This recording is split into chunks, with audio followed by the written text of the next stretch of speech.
Ang kwento ni Tomby. Ang kwentong ito ay hango sa totoong buhay. Mula ito sa isa nating tagapakinig. Karanasan ito ni Jonas. Walang eksaktong taon. Probinsya ng Capiz. Tatang Edgardo, dito po oh. Marami po ako naipong mga lata at bote. Talaga ba? Sandali lang, Jonas, ha? Isisilid ko lamang sa sako tong mga naipon mo. Sige lang po, tatang. Aantayin ko po kayo. Ay nako, mukha ngang wala na akong paglalagyan yan dito sa kariton ko, ha? Pero sige, kukunin ko na yan. Mga ilang kilo ba sa tingin mo yung mga naipon mo? Ang sabi po ni nanay, wag ko na pong pabayaran sa inyo. Saka heto po oh, ipinagluto niya po kayo ng lumpia. Ibigay ko daw po sa inyo pag dumaan kayo. Nako, maraming salamat ka mo, ha. Napakabait talaga ng nanay mo. Aba, mukhang masarap yung lumpiang ito, ha. Syempre po, si nanay po yung nagluto niyan eh. Sige na po Manong, kailangan ko nang pumunta ng eskwelahan. O sige, iho. Ipaabot mo sa nanay mo ang pasasalamat ko. Pag-uusap ni Jonas at ng kilalang mangangalakal sa bayan na si Tatang Edgardo. Halos araw-araw dumaraan ang matanda sa kalye kung saan nakatira sina Jonas. Nag-aaral pa lamang sa elementarya ang pasli nang una niyang makilala ang matanda. Simula noon, palagi na silang nag-uusap at kuminsan pinapakain pa ito ng mga magulang ni Jonas. Mabait at napakasipag. Madalas kahit umuulan nakikita pa din nila itong naglalakad sa daan. Tulak-tulak ang sira-sirang kariton. Ang dahilan ng matanda, kailangan niyang kumita ng pera para may makain sa araw na yon. Dahil naaawa ang ina ni Jonas, sinabihan niya itong doon na manirahan at para naman may kitain, bibigyan niya ito ng trabaho bilang hardinero. Ngunit tinanggihan niyo na matanda. Ayon sa kanya, may dahilan kung bakit mas gugustuhin niyang sa lansangan tumira. Hindi naman namilit pa ang ina ni Jonas, ngunit naging palaisipan ito sa paslit. Hanggang sa isang araw, hindi na nila nakita ang matanda. Sa paglipas ng ilang taon, muling nagtagpo ang landas ni Jonas at ni Tatang Edgardo. Na mga sandaling ito, kasalukuyang nag-aaral ng kolehiyo ang binata. Naglalakad. Pauwi ito nang makasalubong ang isang matanda na may pasang-pasang sako. Naging ugali na ng binata na tumulong. Kaya nang makita nito ang matanda, kagad niyang kinuha ang pasang sako. "O Manong, mukhang mabigat yang dala mo ah. Tulungan ko na po kayo." Wika ni Jonas. Nagulat pa ang matanda nang biglang kunin ni Jonas ang bitbit. "Nako iho, wag na. Marurumihan lang ang uniforme mo." "Hindi po Manong, ayos lang po. Biyernes naman na ngayon eh. Wala na akong pasok kinabukasan. Saan niyo ba dadalhin yung mga ito?" Teka, parang pamilyar ho kayo sa akin ah. Sandali lang. Tatang Edgardo, kayo po ba yan? Jonas! Ikaw nga. Oo, ako ito. Aba, ang laking bata mo na. Mahabang panahon ding hindi nagkita ang mga ito. Ngunit parang walang nagbago sa itsura ng matanda. "Tatang Edgardo, parang hindi ho kayo tumatanda no? Saan po ba kayo nagpunta? Ang tagal niyong nawala eh." May kinailangan lang akong gawin. Kayo ng nanay mo, doon pa rin ba kayo nakatira? Inaya ni Jonas sa isang kainan ang matanda upang doon ituloy ang pag-uusap. Ang mabuti pa, kumain po muna tayo. Tanghali na po at medyo nagugutom na ako eh. Ako nga din, Iho. Sige, ikaw ang bahala. Pero idaan na muna natin sa bentahan yung dala kong kalakal. Sige po Manong, ako nang magdadala nito. Nagpunta ang dalawa sa bentahan ng mga kalakal. Ipinagbili ng matanda ang naipong mga lata, maging ang mga bote. Matapos ay nagpatuloy na ang mga ito papunta sa isang kainan niya. Doon pa din po kami nakatira. Kaso malimit na lang ako kung umuwi. Nagtatrabaho na po ako habang nag-aaral. Napakasipag mo talagang bata, ano? Kagaya ng iyong ina. Napakabait mo rin. Maraming salamat sa pagkain ha. Pero baka gabihin ka. Kailangan po lalo pa ngayon na napakahirap ng buhay. Sige na po Tatang Edgardo ha. Paminsan, dumalaw din kayo sa bahay. Matagal na din kayong hinihintay ni nanay. O sige, dadaan ako doon minsan. O siya, Iho, mauuna na din ako. At may kailangan pa akong gawin. Matapos ang maikling pag-uusap, muling nagpaalam si Tatang Edgardo. Masaya si Jonas dahil buhay pa ito at malakas pa din. Inakala ng binatang patay na ito, kaya hindi na muling makikita ang matanda. Kinabukasan, araw ng Sabado, matapos ang trabaho nagpasya ang binatang umuwi sa kanila upang sabihin sa ina ang nangyari. Natuwa naman ito sa mga nadinig. Talaga ba? Buhay pa si Tatang Edgardo? Bakit hindi mo kagad isinama dito sa bahay? Yun nga po, Nay. May mga inaasikaso pa daw po si Tatang Edgardo. Hindi na po ako nagtanong dahil sinabi naman niya na bibisita siya. Mabuti naman kung ganon.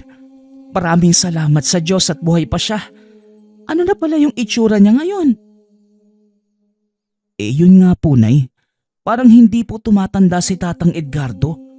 Kung ano yung itsura niya noong huli natin siyang nakita, ganun pa din ngayon. Medyo humaba lang ng konti yung buhok. Ganun ba? O siya, kumain ka na muna ha. At lalabas lang ako sandali. May bibilhin lang ako sa palengke. Ikaw nang bahala muna dito ha.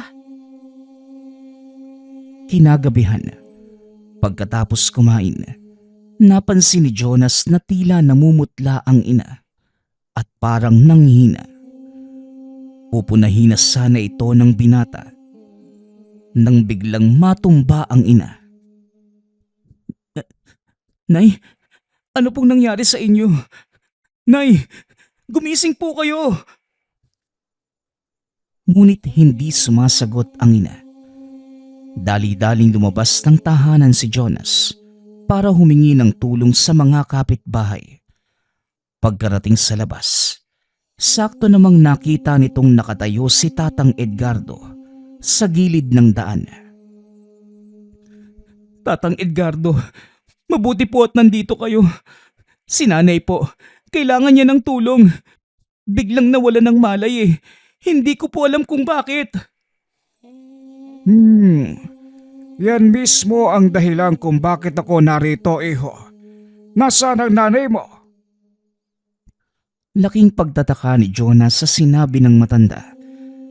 Dali-dali itong pumasok. Pagkarating ng sala, kagad nitong dinaluhan ang walang malay na ina ni Jonas.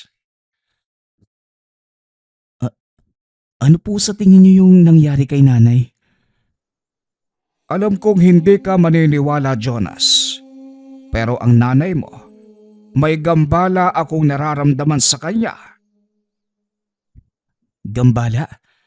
Parang bati po ba ng engkanto? Parang gano'n na nga. Pero mas matindi ang ginawa sa kanya. Ang totoo niyan, nakita ko siya kanina sa palengke. May nakasagutang babae ang iyong ina. Sa kasamaang palad ang babaeng yon, isang mangkukulam. Paano niyo po nalaman yun, Tatang? Saka ko na ipapaliwanag sa'yo. Kailangan ko ng tubig na may asin.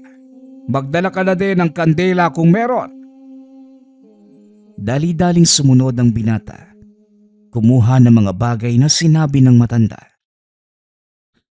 Heto na po, Tatang. Bakit? Ano po bang gagawin niyo? Gagamutin ko ang nanay mo. Kailangang makontra ang ginawa ng mangkukulam na yon sa kanya. Kung hindi, maaari niya itong ikamatay. Nagulat si Jonas sa sinabi ng matanda. Hindi nito akalaing gano'n na pala kalala ang lagay ng ina. Bakit naman hukukulamin si nanay? Ano bang ginawa niya? Mamaya natin malalaman, iho. Sa ngayon, hayaan mo muna akong gamutin ang nanay mo. Nagpatuloy ang matanda sa ginagawa. Tahimik namang nanonood si Jonas. Kinuha ang kandila. Sinindihan. Nagsaboy ng asin sa tubig. Pinatak doon ang mga natutunaw na kandila. Maya-maya may lumabas na imahe. Nanlaki ang mga mata ni Jonas. Dahil nakita nito unti-unti ang naging wangis ng tao. Ang mga kandilang pumapatak sa tubig. Teka, sino naman po yung taong yan? Yan ang mangkukulam na gumagambala sa nanay mo. Ngayong alam ko na kung nasaan siya. Kukontrahin ko muna ang ginawa ng babaeng yan bago ko parusahan. Naglabas na mga kagamitan ang matanda. Ang nakaagaw pansin kay Jonas, ang inilabas nitong maliit na itim na kahoy. Tatang Edgardo, ano po ba yung kahoy na yan? Ito ang tinatawag na dignum. Mabisang pangparusa sa mga mangkukulam at elementong nanggagambala sa mga tao. Manood ka, Jonas. Ganito ang nangyayari sa mga nilalang na gumagamit ng kapangyarihan mula sa kaliwa. Kaliwa? Ano naman po yun, Tatang? Mamaya ko na ipapaliwanag sa'yo. Sa ngayon, manood ka na lang muna. Itinuloy nito ang panggagamot. Nag-usal ng mga dasal. Inihip sa palad. Inilapat sa noo ni Aling Lolita. Makailang ulit niya itong ginawa hanggang sa magkamalay ito. Nay, nadidinig niyo po ba ako? Huwag kang maingay. Hindi yan ang nanay mo. Ano pong ibig niyong sabihin, Tatang? Pinapasok ko sa katawan niya ang kaluluwa ng mangkukulam. At para maunawaan mo, manood ka munang mabuti. Inilapat nito ang hawak na dignum sa palad ni Aling Lolita. Nakita ni Jonas na tila nahihirapan ang ina. Teka lang po, ano po bang nangyayari kay nanay? Hindi ang nanay mo ang nahihirapan, iho, kundi ang kaluluwa ng mangkukulam. Nararamdaman niya ang parusang ibinibigay ko. Ikaw, mangkukulam, nadidinig mo ba ako? Sabihin mo kung sino ka. Dumilat si Aling Lolita. Tumitig ng masama kay Tatang Edgardo. Nasaan ako? Anong ginagawa mo sa akin? Magpakita ka. Tanong ko ang sagutin mo. Sino ka? At anong kasalanan sa'yo ng babaeng ito? Magpakita ka sa akin nang malaman mo kung sino ako. Aba, makikipagmatigasan ka. O sige, walang problema. May kung anong kinuha ang matanda sa bulsa. Inilagay naman ito sa kaliwang kamay. Habang nag-uusal ng mga dasal, ilang sandali pa, napasigaw ang nilalang na nakasanib sa katawan ni Aling Lolita. Walang hiya kang matanda ka. Itigil mo yung ginagawa mo. Nakakabingi. Ngunit tuloy-tuloy pa din sa pag-uusal si Tatang Edgardo. Hindi na mapakali ang nakasanib. Sinusubukan itong agawin ang kamay mula sa pagkakahawak na matanda. Ano? Sasagutin mo na ba ako ng maayos?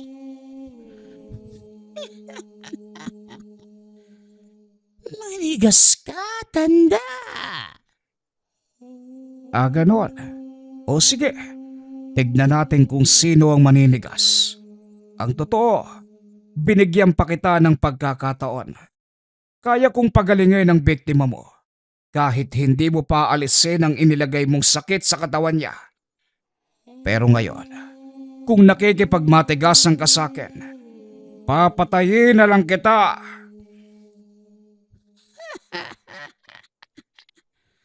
Sa tingin mo, matatakot ako sa mga sinasabi mo? Marami na akong nakaharap na manggagamot at lahat sila hindi ako kayang patayin. Siya nga ba? Pues pasensya na dahil hindi ako kagaya nila. Maya-maya pa, binitawan ni Tatang Edgardo ang kanang kamay ni Aling Lolita. Itinutok na matanda ang hinlalaki sa leeg ng pasyente. Nadinig pa ni Jonas ang tila sinasakal na boses ng nakasanib. Kung ayaw mo talagang umamin at makikipagmatigasan ka sa akin, pasensya na. Marami pa akong kailangang gawin. Wika ng matanda. Sabay aktong ginilitan nito ang leeg ng pasyente. Nanginig ang katawan ng ginang. Muling nawala ng malay. Inutusan na matanda si Jonas na kumuha ng isang basong tubig. Pagkabalik ng binata, nakita nito si Tandang Edgardo na nag-uusal ng mga dasal sa magkabilaang palad. Inilapat ito sa pisngi ni Aling Lolita at ilang segundo lang ang nakalipas. Nagkamalay na ito.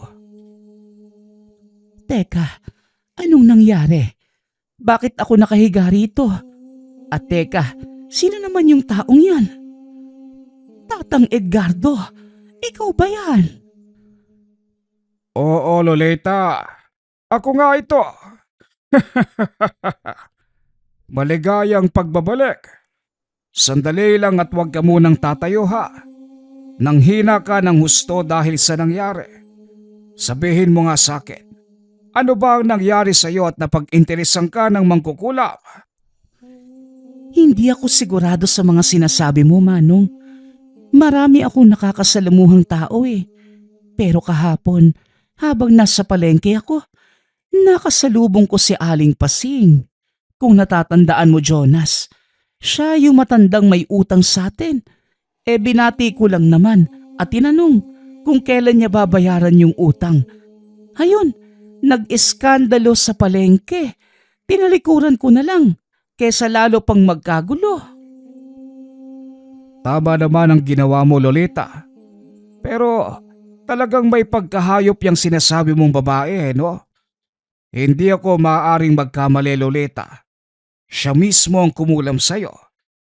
At siguradong bukas, paglalamayan na siya ng mga kamag-anak niya. Malapit lang dito yung bahay na matandang yon. At kung ano man yung mangyari sa kanya, siguradong malalaman din natin. Nakikinig lamang si Jonas sa mga ito. Nag-aantay ng pagkakataong masolo si Tandang Edgardo dahil napakadami nitong tanong sa isipan. Maya-maya pa, tumayo na ang ina. Nagpunta ng kusina upang magluto ng hapunan. Sinabihan din ito si Tatang Edgardo na doon na maghapunan bilang pasasalamat. Kinuha naman ng binata ang pagkakataong yun upang magtanong tungkol sa mga nasaksihan. Tatang, paano po ninyo ginawa yun? Ang alin, iho? Ang dami kong ginawa kanina. Alin doon ang tinutukoy mo? Yung buong proseso po, tatang. Simula ng pag-alam nyo sa nangyari kay nanay, hanggang sa tuluyan nyo siyang napagaling. Gusto ko pong malaman lahat.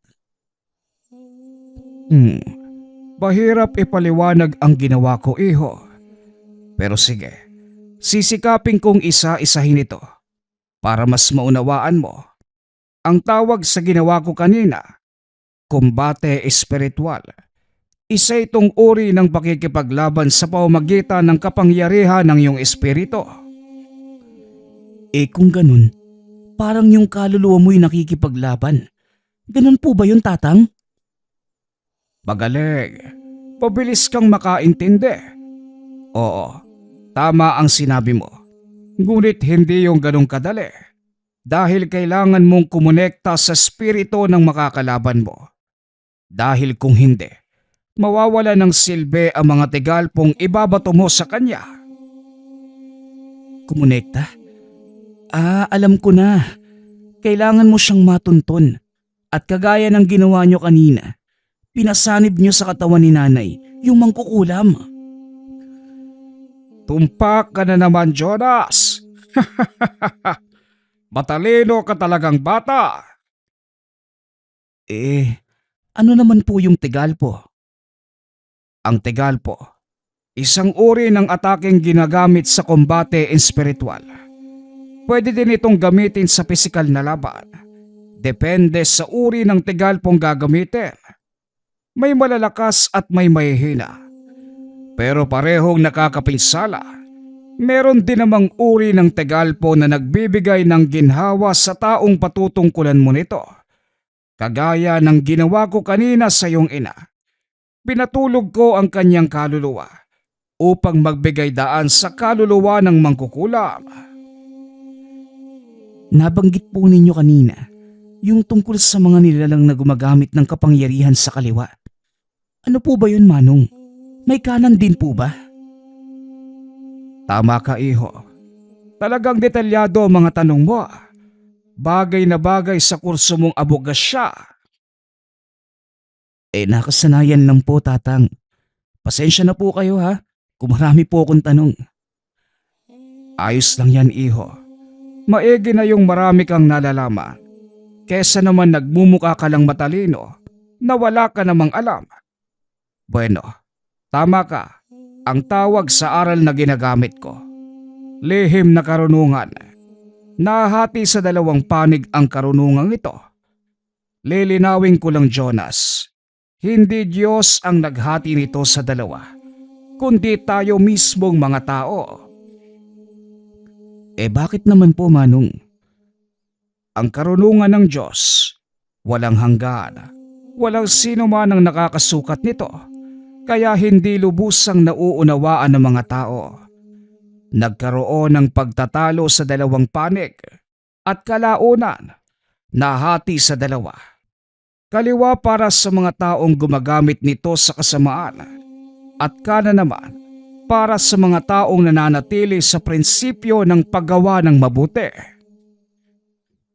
Kayo po, tatang. Kaliwa po ba kayo o kanan? Magandang tanong, iho. Hindi mo masasabi kung kaliwa ka o kanan. Ang gawa mo ang siyang magsasalita para sa'yo. Tao lang din ako, Jonas. Nakakagawa ng maling desisyon at hindi maiiwasang makasakit ng iba. Naiintindihan ko naman po yun, tatang. Pero bakit po nyo pinili yung ganitong daan? Tayong mga tao, nakatadhanang tahakin ang iisang landas. Walang katotohanan ang sinasabi nilang tayo ang gumagawa ng sarili nating kapalaran. Oo, ikaw ang nagpapasya ng buhay. Pero ang Diyos Ama ang nagdidikta nito kung magaganap pa o hindi. Para sa akin, sinunod ko ang kalooban ng Ama Kaya ako ngayon nandito para gawin ang misyong iniatang niya sa akin. Nagpatuloy pa sa pag-uusap ang dalawa. Napakaraming bagay pa ang pinaliwanag ng matanda hanggang sa nadako sila sa mga gamit ni Tatang Edgardo. Yung dignum po, saan naman po yan ang galing?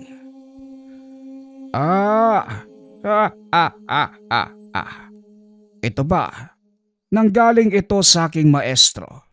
Siya ang nagturo sa akin ng lahat ng nalalaman ko sa lihim na karunungan. Nang mamatay siya, ako na ang nagpatuloy ng lahat. Ramdam ni Jonas na nagpipigil na ito sa pagsasalita, kaya itinigil na ng binata ang pagtatanong. Maya-maya pa, tinawag na sila ni Aling Lolita para kumain. Luto na pala yung ulam. Tara Tatang, kain na muna tayo. Sige iho, nagugutom na nga rin ako eh. Habang kumakain, napansin ni Jonas na tila malungkot ang matanda. Nakatitig lamang ito sa bintana. Matapos ang hapunan, nagpaalam ang matandang aalis na. Ngunit bumuhos ang malakas na ulan kaya hindi ito pinayagan ni Aling Lolita. Nako Tatang, wag na po muna kayong umalis. Malakas po yung ulan at alam ko di na wala kayong matutuluyan. Kaya dito na lang po kayo magpalipas ng gabi. Nako, makakaabala pa ako sa inyo. Isa pa, napakadumi ng kasuotan ko. Baka marumihan lamang ang kubre ng kama nyo. Naku Manong, wag mong isipin yun. Ang mahalaga, may maayos kang matutulugan. At kung tungkol lang din naman sa susuotin mong damit, ako nang bahala. May mga naiwang damit ang asawa ko at hindi na din naman niya yun maisusuot dahil tumaba na siya ng husto. Sandali lang ho at kukunin ko muna. Maraming salamat Lolita ha. Sandali lang, hindi ko pa nakikita ang tatay ni Jonas. Nasa na pala siya? Nagtatrabaho sa ibang bansa. Isang beses sa isang taon lang umuuwi. Kaya hindi kayo nagpapang-abot noon. Pero palagi kitang nakukwento sa kanya. Ang sabi pa nga ng asawa ko, sana makilala ka niya. Ganun ba? Sana lang magkita na kagad kami. Matapos magbihis, naupo sandali si Tatang Edgardo sa veranda upang magsigarilyo. Sinamahan naman ito ng binata dahil talagang interesado ito sa mga nakaraan ni Tatang Edgardo. Tatang, pasensya na po kayo ha. Alam ko, masyado akong matanong. Nagtataka lang po talaga ako tungkol sa buhay niyo at bakit nag-iisa po kayo? Napag-isip-isip ng matanda na wala namang masama kung ikukwento nito ang tungkol sa buhay. Parang kamag-anak na din ang turing ng mag-ina sa kanya at hindi na din iba ang tingin niya sa dalawa. Medyo mahabang kwentuhan ito Jonas ha. Handa ka bang makinig? Opo Tatang, sa totoo lang, ang tagal na naming tinatanong ni Nanay kung ano po yung totoong nangyari sa inyo at bakit po kayo nag-iisa sa buhay. Huminga ng malalim ang matanda at nagsimulang magkwento. Alam mo Jonas, hindi naman talaga ako nag-iisa sa buhay noon. May mga kapatid ako. Namumuhay ng mapayapa kasama ang mga magulang namin. Ang mga sumunod na tagpo, pagbabalik tanaw sa naging buhay ni Tatang Edgardo. Nakatira ito sa isang malayong probinsya. Pagsasaka ang pangunahing hanap buhay ng mga magulang at masasabing payak ang pamumuhay. Hindi rin naman sila nahihirapan. Halos lahat ng pangangailangan, lalo na ang pagkain, nakatanim na sa bakuran ng munting tahanan. Tahimik at payapa ang baryong tinitirhan noon. Binata pa si Edgardo, ngunit isang kaguluhan ang lubusang nagpabago sa buhay ng binata. Ito ay nang minsang pasuki ng mga terorista ang baryo. Pinagpapatay ang lahat ng madadaanan ng mga ito. Kasama sa mga yun, ang magulang at mga kapatid. Labis itong dinamdam ni Edgardo, lalo pa nang mapagtanto na wala na din siyang naiwang kamag-anak sa lugar. Dahil sa kaganapan, nagkimkim ng galit si Edgardo, lalo na sa mga taong pumatay sa mga kaanak. Ngunit wala itong magawa para mabigyang hustisya ang kanilang pagkawala. Ng mga sandaling yun, desperado na ang binata na makaganti. Naghanap ito ng paraan hanggang sa makilala ang isang matandang nagngangalang Francisco. Nalulong sa alak si Edgardo. Naging laman ng kulungan dahil madalas itong masangkot sa kaguluhan at ang pinakamalalang nagawa ng binata nang mapatay nito ang isa sa mga opisyal ng baryo. 5 buwang nakulong ang binata. Sa loob ng panahong yun, dito niya napagtanto na malaking bahagi na ng buhay ang nasayang. Dito na nakilala si Mang Francisco, pinakamatandang preso sa lugar. Dahil sa nagawang krimen, madalas pagdiskitahan ng ibang preso ang binata, dahilan para araw-araw masangkot ito sa kaguluhan. Mukhang mainit talaga ang dugo sa'yo ng iba nating kakosa, bata. Alam mo, hindi mo na lang dapat pinapansin ang mga yan. Kung hayaan ko silang pagdiskitahan ako, Manong, mamimihasa yung mga yan. Madadamay din naman ako sa mapaparusahan di lubos-lubosin ko na. May punto ka nga naman. Pero tignan mo yung itsura mo. Para ka nang nilatang ube. Puro pasa, sugat, at bukol na yung mukha mo. Marami po sila, Manong Kaya ganun. Masangga ko man ng isa. May tumatama namang isa. Alam mo, iho, mas mabuti nang umiwas ka sa gulo kung alam mong hindi mo kakayanin. Pero tatanungin kita, kanino ka ba talaga galit? Sa mga kakosa natin o sa mga tao sa labas? Biglang natahimik si Edgardo sa naging tanong na matanda. Tumayo ito at naglakad para umiwas dahil maging ang binata hindi alam ang kasagutan. Kinagabihan, habang nakahiga, napaisip si Edgardo. Teka, kanino nga ba talaga ako galit? Ito ang paulit-ulit na tanong sa isipan ng binata hanggang sa tuluyang makatulog. Kinabukasan, maaga din silang ginising ng mga bantay upang mag-ehersisyo at gumawa ng mga gawain kagaya ng paglilinis ng selda, maging ng paligid.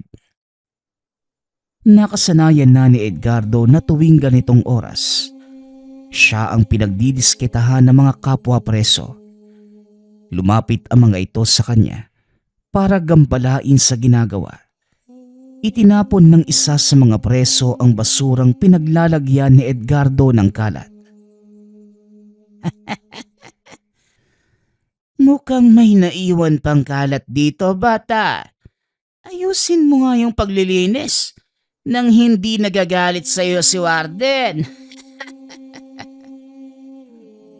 Huminga ng malalim si Edgardo. Dinampot ang mga kalat, sabay lagay sa basurahan.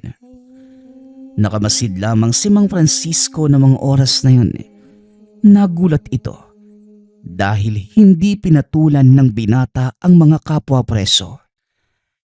Naglakad palayo si Edgardo habang hila ang sako ng basurahan. Inapakan naman ito ng isa pang preso, dahilan para mabitawan ng binata.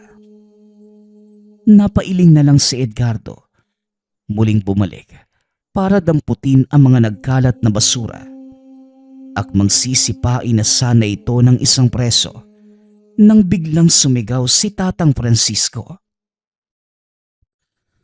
Subukan mong galawin ni isang hibla ng buhok ng batang yan. Tignan natin kung saan ka pupulutin.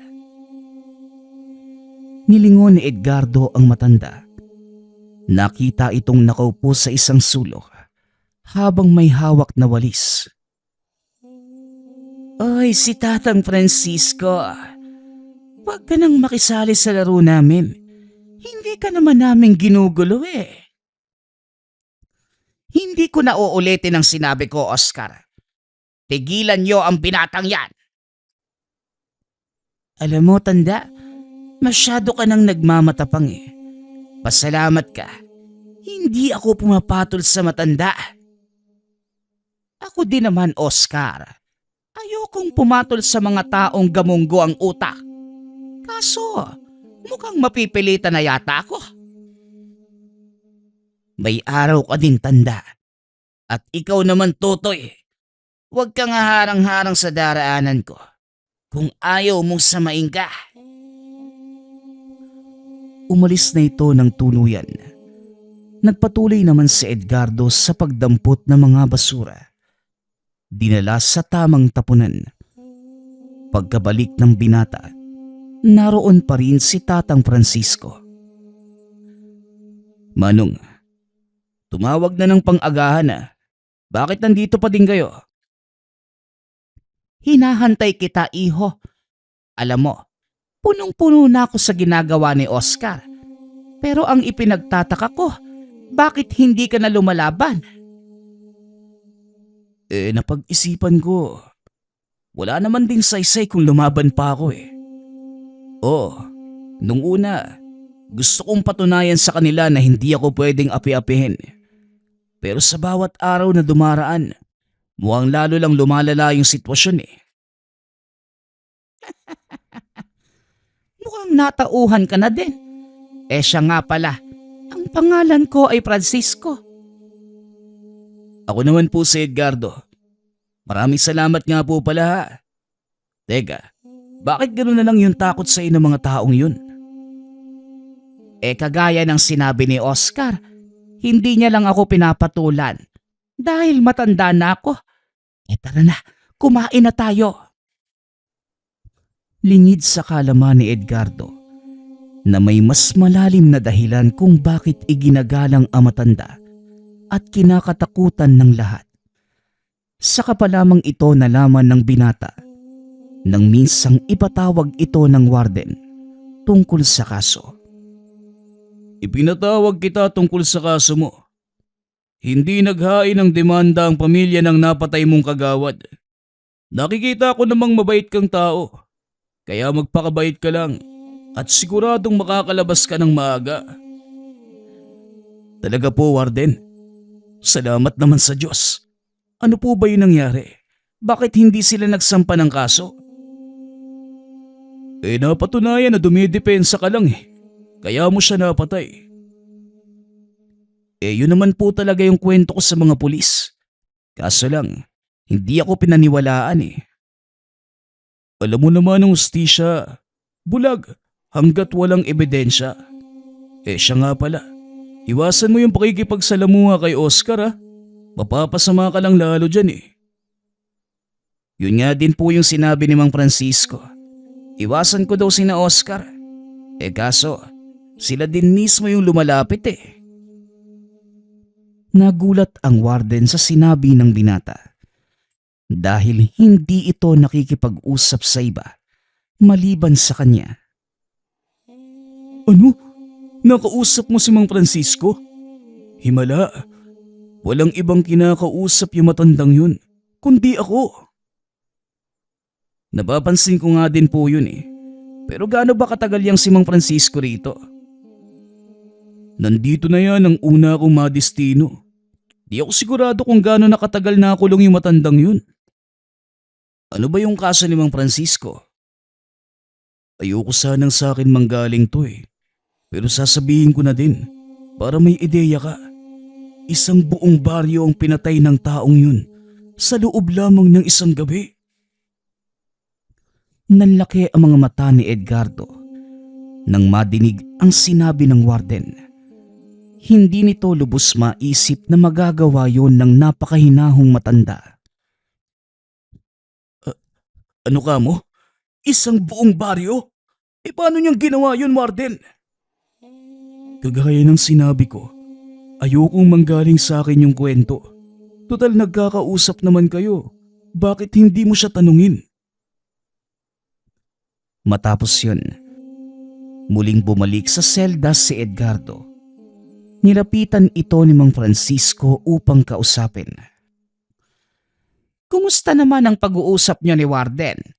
Dinig ko, mapapabilis daw ang paglabas mo rito ha. Mabuti kung ganun, nang hindi masayang ang buhay mo. Oo nga po, Manong eh. Pero may tanong lang ho sana ako sa inyo. Kung ayos lang. Kahit ano, wag lang matematika ha. Mahina ang utak ko doon. Wika ni Mang Francisco. Sabay tawa ng malakas. Ngunit bigla itong nagseryoso. Nang iba to ng binata ang tanong. Ano po ba yung nangyari sa inyo? Ang sabi ni Warden, isang baryo ang pinatay nyo, kaya kayo nakulong. Huminga ng malalim si Tatang Francisco.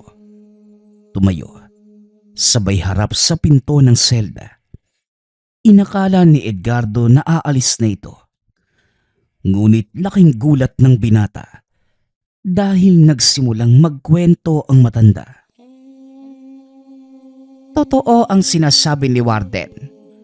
Isang baryo ng mga aswang ang pinatay ko. Pero syempre, walang maniniwala na mga aswang ang nakatira sa lugar na yon. Kaya heto, nakulong ako ng habang buhay na sistensya. Baryo ng mga aswang? Totoo po ba yung mga yun? Kung ako ang tatanungin mo, sasabihin ko sa iyong totoo sila. Ang malaking tanong, maniniwala ka ba? Ang totoo, medyo duda ako eh. Pero kung nandito ka dahil doon, siguro nga, totoo ang mga sinasabi mo. Ang mundo sa labas ng kulungan, Edgardo, hindi lang pinamumuhayan ng mga taong kagaya natin. May ibang nilalang na nagtatago sa dilim at nabubuhay sa pagkain ng laman at dugo ng tao. Sila ang dahilan kung bakit may mga kagaya ko. Ano po ba kayo bago makulong, Manong? Ang tawag sa akin ng mga tao, berdugo ng mga aswang. Maliban doon, isa rin akong albularyo. Lalong naging interesado ang binata sa kwento ng buhay ni Mang Francisco. Hanggang sa hindi namamalayan na unti-unti na siyang tinuturuan ng matanda ng lihim na karunungan. Natutong gumamit ng mga dasal si Edgardo hanggang sa naperpekto niya ang mga ito. Pagdating sa mga dasal at orasyon, wala na akong maituturo sa iyo. Ikaw na ang bahalang tumuklas ng bisa ng mga yan. Pero magagawa mo lamang ito pag nakalaya ka na. Manggamot ka, Edgardo. Sa paraang yun, makakatulong ka sa iyong kapwa at mas mapapalapit sa Panginoon. Tandaan mo palagi ang mga bilin ko sa iyo. Wika ni Mang Francisco. Lingid sa kalaman ng binata na ang pag-uusap na yun ang magiging huling pag-uusap. Kinabukasan, ginising ni Edgardo ang matanda dahil magsisimula na ang ehersisyo sa umaga. Ngunit naramdaman itong hindi na humihinga si Tatang Francisco. Nang hawakan ni Edgardo ang kamay, may nakapatong na kapirasong papel na nagsasabing, "Ipinapamana ko sa iyo ang kakayanan ko at ang mga naiwan kong gamit. Pasensya na kung hindi ko kagad nasabi, pero kasabay ng pagtuturo ko ng kaalaman, ang unti-unting paglipat ng nalalabing lakas at aking kapangyarihan. Kunin mo sa bantay ang mga naiwan kong gamit. Ibigay mo ang sulat na ito at ibibigay din nila sa iyo ang mga yon. Mag-iingat ka sa labas, Edgardo. Pasensya ka na kung hindi ko na masasaksihan ang paglabas mo sa pinto ng kulungang ito. Paalam, kaibigan. Patnubayan ka nawa sa iyong paglalakbay." Ilang buwan ang nakalipas. Matapos mamatay si Tatang Francisco, tuluyang pinalaya si Edgardo. Yun ang nagsimula ng panibagong yugto ng buhay. Sinunod nito ang bilin ni Mang Francisco. Naging manggagamot ang binata. Nagpagala-gala ito sa lansangan hanggang sa napadpad sa lugar nila Jonas. Balik tayo sa kasalukuyan. Yan ang naging kwento ng buhay ko, Jonas. Masalimuot, pero mahalagang aral ang natutunan ko. At yun ay pahalagahan ng buhay. Mahabang panahon ang sinayang ko sa kakahabol sa mga taong pumatay sa aking mga magulang. Ngunit wala ding nangyari. Grabe naman pala yung nangyari sa inyo, Tatang, no? Pero laking pasasalamat ko po. Nakilala namin kayo ng lubusan. Hindi pa ako pwedeng mamirme sa iisang lugar, Jonas. Hindi pa tapos ang aking misyon. Nauunawaan ko po, Tatang. At isa lang din naman ang kahilingan ko sa inyo eh. Mag-iingat po kayo. At sa oras na matapos po yung misyon nyo, nandito lang po kami nag-aantay sa inyo. Palagi pong bukas yung tahanan namin. Maraming salamat, Jonas. Pasaya ko at nakilala ko ang mababait na taong kagaya nyo. Wala pong anuman, Tatang. Kalooban po ng Diyos na makilala namin kayo. Dahil alam ko pong may matinding dahilan ng may lika kung bakit kanya dinala sa buhay namin. Napangiti ang matanda. Sa kabila ng pagkawala ng pamilya, nakatagpo naman ito ng mga taong handang tumanggap sa kanya sa kabila ng malagim na nakaraan. Kinabukasan, nagpaalam na itong magpapatuloy sa paglalakad upang mangalakal. Inakala din ng mag-inang tapos na ang nangyari kay Aling Lolita. Lingid sa kalaman ng mga ito na may mas malaking gulong na kaugnay sa pangyayaring yun. Nang mga sumunod na araw, isang lalaki ang dumaan sa bakuran. Kasalukuyang nagwawali si Aling Lolita. Habang si Jonas naman, naghahanda ng pumasok. Nakita ng binatang nakipag-usap ang ina sa lalaki. Laking gulat ni Jonas nang biglang hablutin ng hindi inaasahang panauhin si Aling Lolita. Hahabulin pa sana ito ng binata, ngunit may isa pang lalaking humarang sa kanya. "Huwag mo nang tangkaying sumunod kung ayaw mong pati ikaw mapahamak." Hindi makagalaw si Jonas na mga sandaling yun. Maging ang sumigaw, hindi niya magawa. Bigla na lang nawala ng ulirat nang tuluyan ng makalayo ang lalaki. Nagising na lamang itong nasa loob na ng tahanan. Nakaupo sa tabi niya si Tatang Edgardo. Mabuti naman at nagising ka na. Anong nangyari? Nasaan ang nanay mo? Marahang tumayo si Jonas. Ikwinento sa matanda ang mga nangyari. Kinuha nila si nanay. Hindi ko kilala yung mga taong yun eh. Hindi ko din alam kung saan nila dadalhin si nanay. Tulungan niyo po ako. Huminahon ka, Jonas. Yon ang gagawin natin. Kailangan mong ipahinga ang katawan mo. Malakas na tigal po ang tumama sa'yo, kaya ka nawala ng malay. Ako nang bahalang maghanap ng kinaroroonan ng nanay mo. Huwag kang mag-alala. Sisiguraduhin kong mababawi natin ang buhay ng iyong ina. Pero ano po kaya yung dahilan kung bakit nila dinukot si nanay? Siguradong may kaugnayan ito sa mangkukulam na pinatay ko. Sa oras na malaman ko ang kanilang kinaroroonan, wala kong ititirang buhay sa kanila. At masasaksihan mo kung paanong pinatay ni Mang Francisco ang isang baryo ng mga aswang.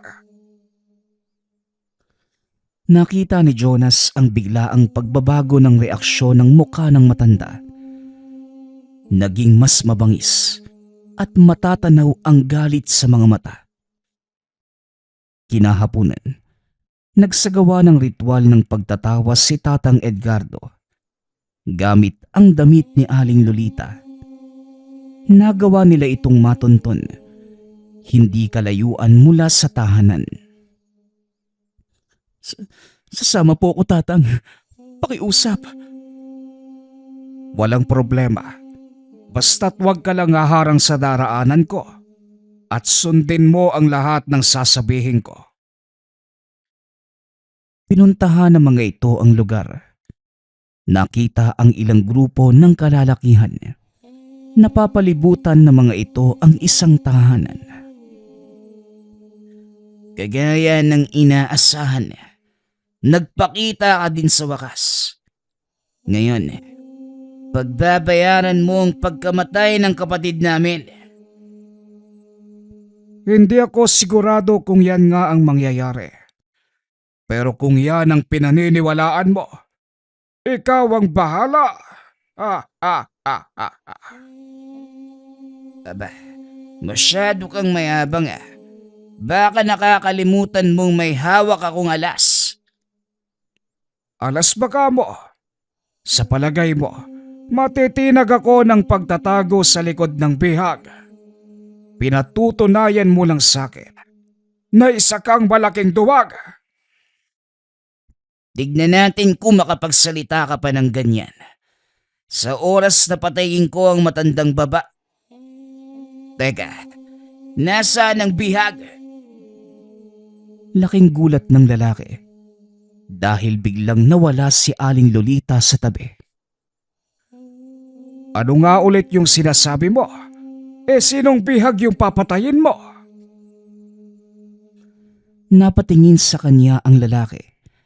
Nakitang buhat-buhat na nito si Aling Lolita. Hindi makapaniwala si Jonas na nagawang kunin na matanda ang ina. Paano po ninyong nakuha si nanay? Saka ka na magtanong. Umalis na kayo rito. Ako nang bahala sa mga kalaban. Dali-dali nang lumayo ang mag-ina sa lugar. Sinubukan pa silang habulin ng mga kalaban. Ngunit hindi na nakalampas ang mga ito kay Tatang Edgardo. Mukhang may ibubuga ka nga tanda. Hindi ko mapapatay ang kapatid mo kung wala kong sapat na kakayanan. Kaya ngayon, kung gusto mong matulad sa kanya, walang problema. Walang ibang mamamatay dito, kundi ikaw. Wika ng lalaki, sabay bato ng tigalpo sa matanda. Ngunit hindi man lamang ito natinag. Yan lang ba ang kaya mong gawin? Parang hindi naman yata yan yung sinasabi mo kanina ha? Ganun ba? Tignan natin ngayon kung makakapagsalita ka pa. Matapos kong gawin sa'yo to. Nag-usal ng mga dasal ang kalaban. Ibinato sa matanda. Kung titignan sa pangkaraniwang mga mata, nakatayo lamang ang mga ito. Ngunit para sa mga taong kagaya ni Aling Lolita na nakaranas ng saniban, nakikita nito ang paglalaban ng kaluluwa ng dalawang magkatunggali.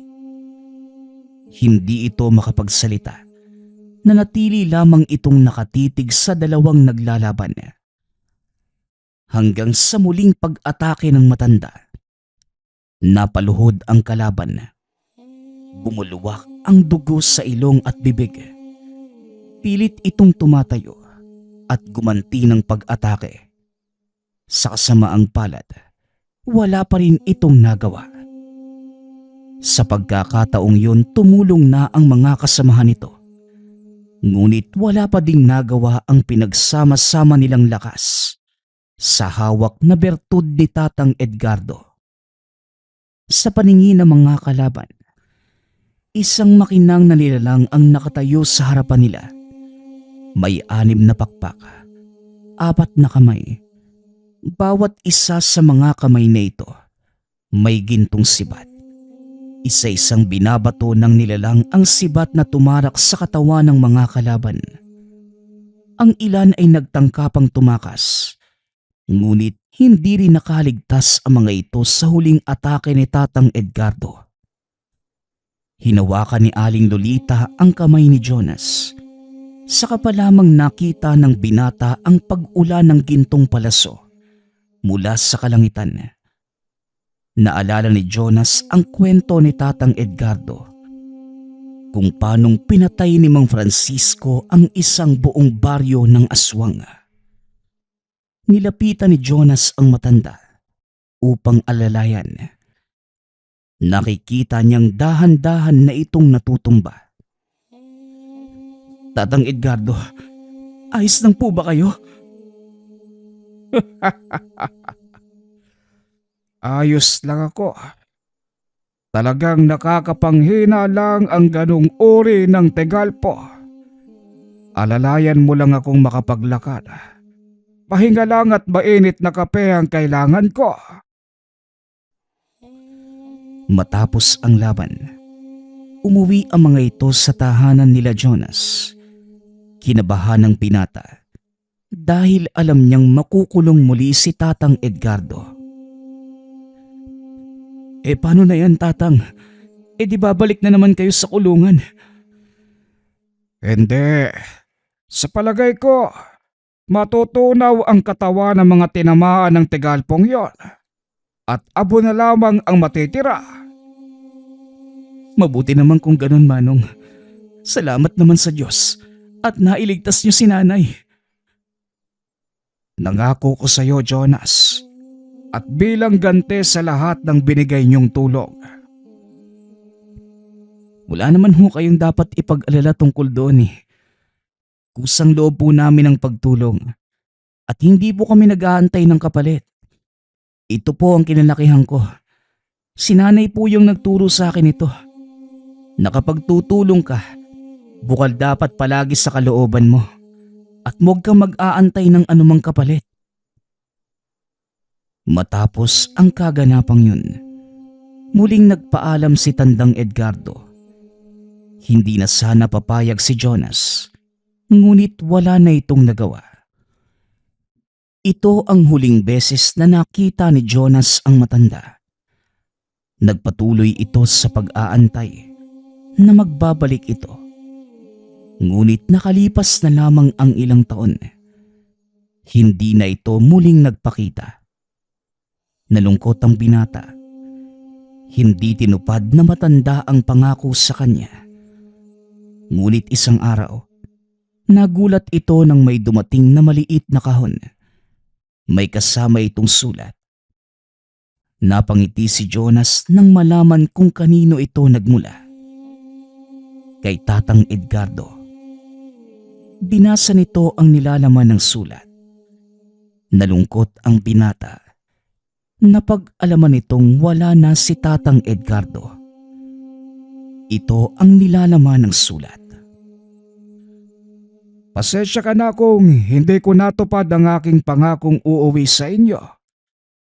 Alam kong masama ang loob mo, kaya humihingi ako ng kapatawaran. Kasama ng sulat na ito ang mga kagamitan ko.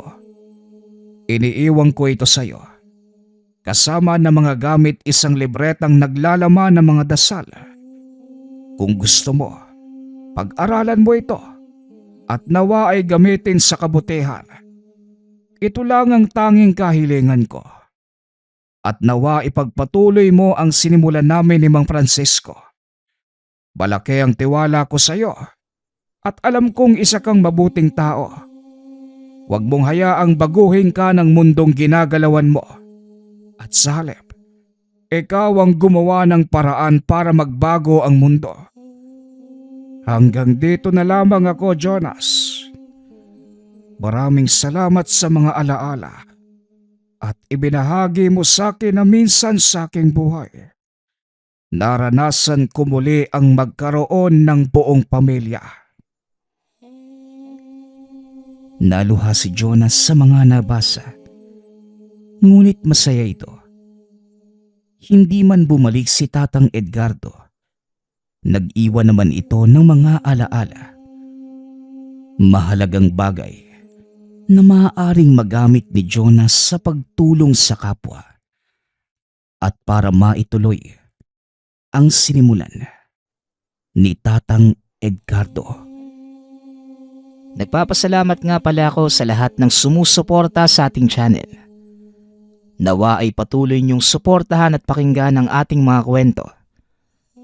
Hanggang sa muling pakikinig. Paalam.